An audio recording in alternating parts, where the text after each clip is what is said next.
Yesterday being January 6th really brings into focus how far our country has fallen. There is now a full court press of insurrectionists and criminals and violent assaulters of police officials, of people who attempted to overthrow the United States government, people who attempted to overturn a free and fair settled American election with violence, fascists, and convicted seditious conspiracists. Enrique Tarrio, the leader of the Proud Boys, is now requesting, I have a copy of the letter that he sent to the Justice Department, requesting a pardon for his crimes. He's currently in prison, a 22-year prison sentence. I'm going to read 2.5 paragraphs from the New Republic, and then I'm going to read this letter, which is just insane, the request and the justifications for the request for pardon by Tarrio's lawyer. First, here's the headline from the New Republic. One of the worst January 6th offenders wants a pardon. Enrique Tarrio, who headed the violent Proud Boys gang, is currently serving a 22-year sentence. One of the most dangerous people convicted in connection with the January 6, 2021 Capitol riots is asking for a pardon from Donald Trump. Enrique Tarrio, the former leader of the fascist Proud Boys organization, was convicted for seditious conspiracy for helping to orchestrate the attack on Congress during the certification of the 2020 presidential election and sentenced to 22 years in prison, the longest of any January 6 defendant. Tarrio made a request for a pardon through his lawyer, who wrote a letter to the Justice Department. And here is that letter. And we'll just get right into it.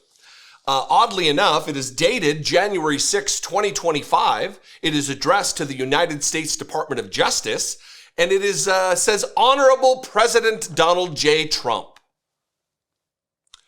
Oddly enough, Donald Trump on January 6, 2025, 4 years removed from the insurrection against the country, is not the President of the United States.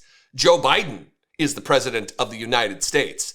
This is just a thumb in the eye of democracy. This is just another rhetorical assault on our country.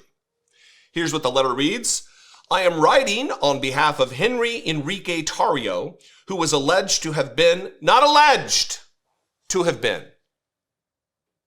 He is convicted of seditious conspiracy, lawyer for a terrorist, who was alleged to have been and was prosecuted by the United States Department of Justice under the administration of Merrick Garland and President Joseph Biden because of the events of January 6, 2021 at the United States of America Capitol.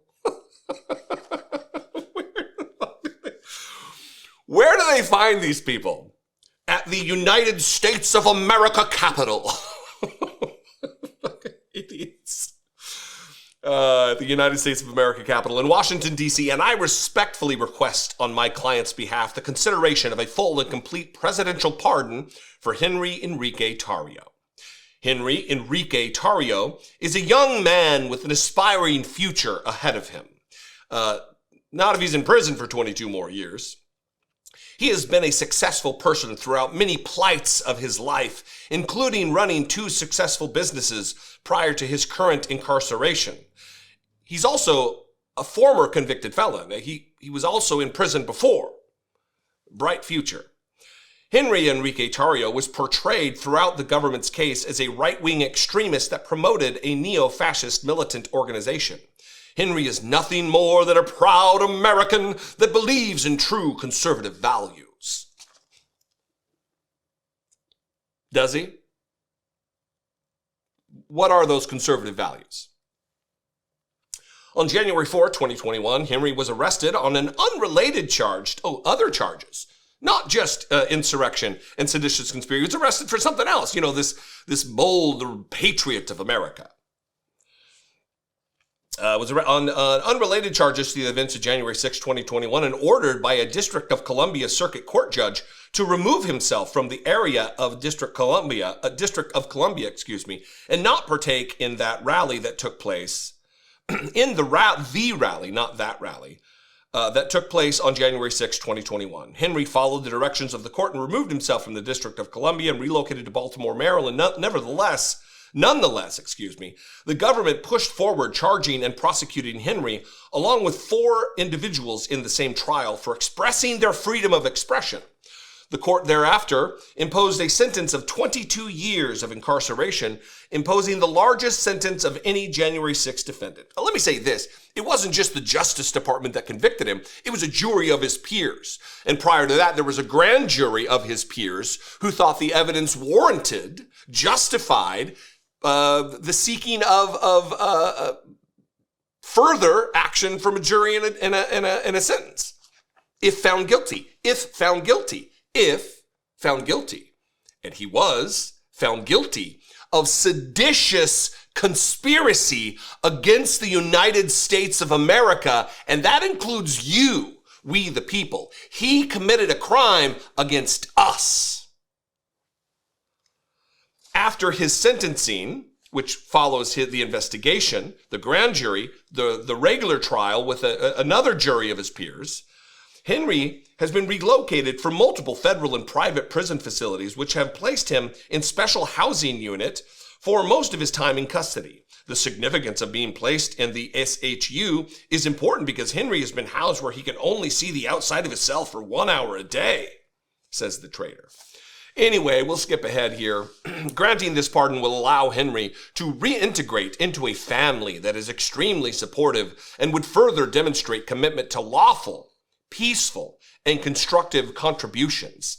It would also enable him to support his family fully and contribute meaningfully to the community. Thank you for considering this request with compassion and understanding of the human capacity for growth and change. I am confident. The capacity for growth and change, what does he need to grow about? What does he need to change about? You haven't admitted to guilt. You've acted as though he has been persecuted. Why would he need to grow and change if he did nothing wrong? Lawyer? One of the worst, one of the most violent, the Proud Boys. And here's the deal, here's the rub. Stand back and stand by. Donald Trump is very likely going to pardon Enrique Tarrio. Very likely, because Donald Trump is amassing this private mercenary army. I'm being a little cute here, but it's not far removed from the truth of January 6th insurrectionists who will do his bidding, who will act at his behest, who will stand back and stand by. What do you think? I invite you to this conversation. You can call the voicemail line, 714-576-4054. You can email me, daily@dollemore.com, or of course, you can just comment below in the comment section and we can hash it out there. Please consider supporting independent media. And if I am your independent media choice, click the join button below. For $2 a month, you can help support this work. I would appreciate it very, very much. You can also go over to Patreon, patreon.com/idoubtapodcast. You can also go to dollemore.com, check out the new and improved merch store, and see if there's a sticker or a mug or a tote or a whatever else that's there that you could get something tangible in return while supporting this show. I love and appreciate you very much. I'm on social media across the board at Dollemore. I'd love to see you there. And I will see you next time. Be genuine. Take care of one another.